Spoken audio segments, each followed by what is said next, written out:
বকর বললেন, নবীজি না না, আমি আমার পরিবারের জন্য কাঁদি না, আমি আমার ওই শাস্তির ভয়ে কাঁদি না।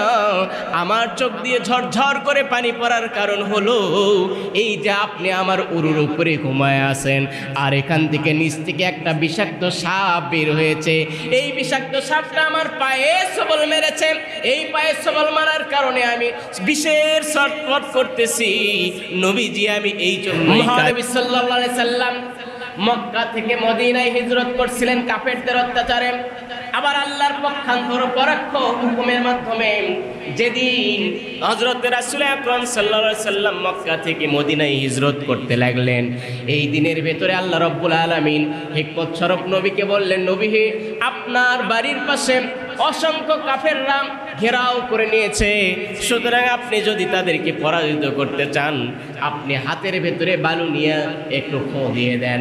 কাফেররা যারা বাড়ির আশেপাশে ঘেরাও করে নিয়েছিল, আমার নবীজি ওই সময় হযরত আলী রাদিয়াল্লাহু তাআলা আনহুকে ওই ঘরের ভেতরে শায়িত করে, এই ঘরের ভেতরে বিছানায় শায়িত করে রেখে গেলেন। এক পর্যায়ে হযরতে আবু বকর রাদিয়াল্লাহু তাআলা আনহুকে সাথে নিলেন। আবু বকর রাদিয়াল্লাহু তাআলা আনহুকে ঘটনার সাথে নিয়ে গভীর মনোযোগ দেবেন।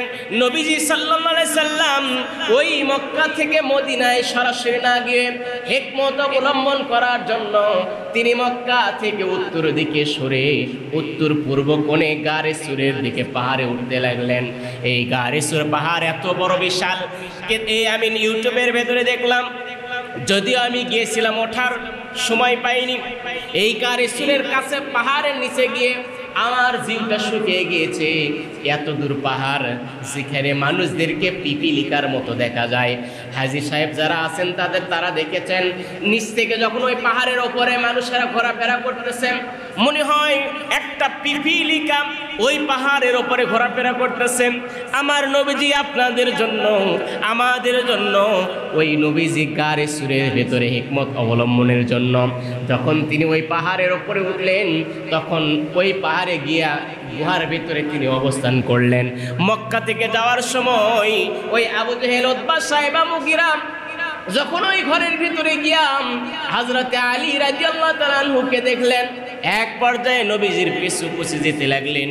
এই নবীজির পিছু পিছু যাইতে যাইতে আমার নবীজিকে পিছন থেকে ধরে ফেলবেন, নবীজিকে দুনিয়া থেকে আউট করে দেবেন, নবীজিকে দুনিয়া থেকে হত্যা করার জন্য পিছন পিছন যেতে লাগলেন।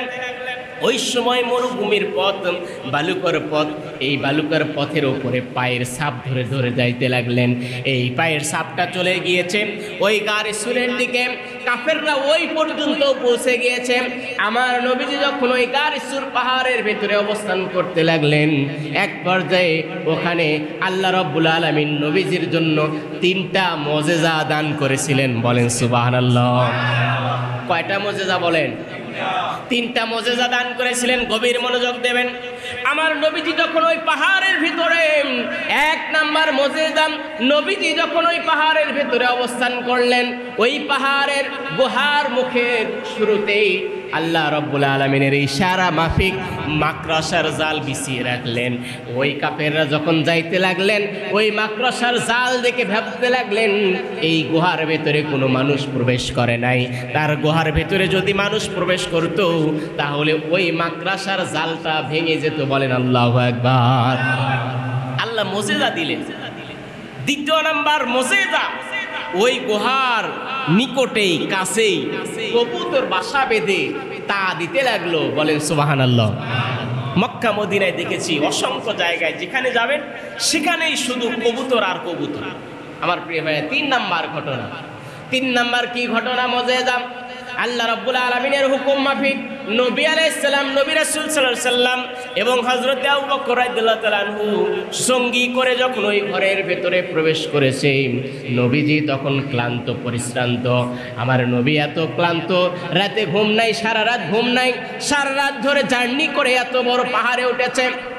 সাথে ছিলেন হযরতে আবু বকর রাদিয়াল্লাহু তাআলা আনহু। তিনি ভাবতে লাগলেন আমার নবী হয়তো এখনই ক্লান্ত হয়ে ঘুমিয়ে পড়বেন। এই ঘুমানোর জন্য তখন দেখতে লাগলেন চতুর্পাশে এতগুলো খুন্দক, এতগুলো গর্ত, এই গর্তের ভেতরে অসংখ্য সাপ থাকতে পারে। এই সাপগুলো হয়তোবা বের হয়ে সবল মারতে পারে।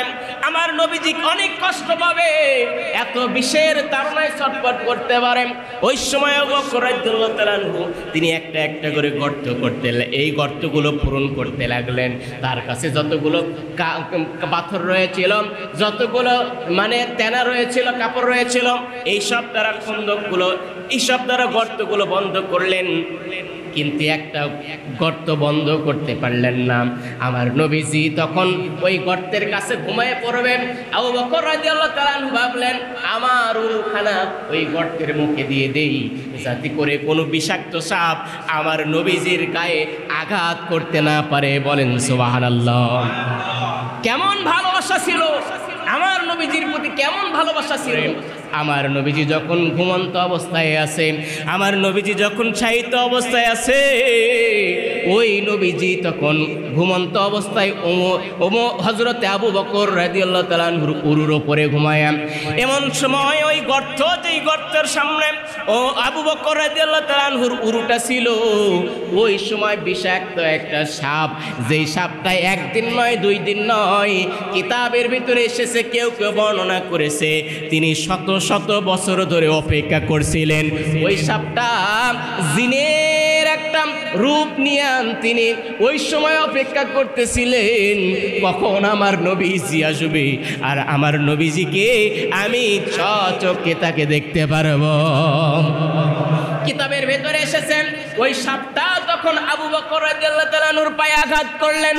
আঘাত করার সঙ্গে সঙ্গে আবু বকর রাদিয়াল্লাহু তাআলা আনহু তিনি ছটফট করতে লাগলেন। এত বেশি বিষ, এই বিষের তাড়নায় ছটফট করতে লাগলেন। তারপরে আবু বকর ওই পাটা ওখান থেকে আর সরায় না। ওই পাটা সরাইলে আমার নবীর ঘুম ভেঙে যাবে। ছটফট করতে করতে এক পর্যায়ে চোখ থেকে পানি ঝরঝর করে নবীজির মুখের ওপরে যখন পড়েছে, আমার নবীজি ঘুম থেকে জাগ্রত হয়েছে। হে আবু বকর, তোমার কি হয়েছে? তোমার কি হয়েছে? তুমি কেন কাঁদো? তোমার কাঁদার কারণ কি? আমি একটু জানতে চাই, তুমি কি আমাকে বলবেন? আবু বকর বললেন, নবীজি আমার কাঁদার অন্য কোনো কারণ নাই। নবীজি বললেন, হয়তোবা তোমার পরিবারের কথা স্মরণ হয়েছে, তোমার ইসলামের জন্য তোমার মক্কার নিজের দেশ ছাড়তে হচ্ছে। আবু বকর, তোমাকে হয়তো আমার সাথে যাওয়ার জন্য ওই কাফেরদের সাথে যদি ধরা পড়ে যায় তাহলে হয়তো শাস্তি দেবে, এই শাস্তির ভয়ে হয়তো বা তুমি ক্রন্দন করতেছ। কিন্তু আবু বকর বললেন, নবীজি না না, আমি আমার পরিবারের জন্য কাঁদি না, আমি আমার ওই শাস্তির ভয়ে কাঁদি না। আমার চোখ দিয়ে ঝরঝর করে পানি পড়ার কারণ হলো এই যে আপনি আমার উরুর উপরে ঘুমায় আছেন আর এখান থেকে নিচ থেকে একটা বিষাক্ত সাপ বের হয়েছে। এই বিষাক্ত সাপটা আমার পায়ে সবল মেরেছে। এই পায়ে সবল মারার কারণে আমি বিষের ছটফট করতেছি। নবীজি আমি এই জন্যই কাঁদি, আর কাঁদার কারণ আমার অন্য উদ্দেশ্য নাই। ওই নবীজি তখন দেখলেন উরুটা সরানোর পরে গর্ত থেকে বিষাক্ত একটা সাপ বের হইল, আর আল্লাহ রাব্বুল আলামিন ওই সাপের অলৌকিক মুজিজায় জবান খুলে দিয়ে ওই সাপটা বলতে লাগলো, রাহমাতাল লিল আলামিন, আমার নবীজি আমি একদিন নয়, 2 দিন নয়, 1 বছর নয়, 2 বছর নয়, শত শত বছর ধরে আমি সাপ আপনাকে দেখার জন্য এই গর্তের ভেতরে অবস্থান করতেছি। বলেন আল্লাহু আকবার। নবীজি আপনাকে দেখার জন্য যদি আপনার সাহাবীকে আমি যদি সবল মেরে কষ্ট দিয়ে থাকি নবী, তাহলে আপনি আমাকে ক্ষমা করে দিবেন নবী। ও নবী, আমি যদি আপনার শাস্তি পাই তাহলেও আমি কোনো মন্তব্য করব না। আপনার সাহাবীকে কষ্ট দেওয়ার কারণে আপনি আমাকে এই শাস্তি দেন। ওই সময় নবী বললেন, হে সাবরে, তোমার আর কোনো দুশ্চিন্তার ভয় নাই। আমি আবু বকরকে আমার মুখের থুতুখানা লাগায় দিলাম।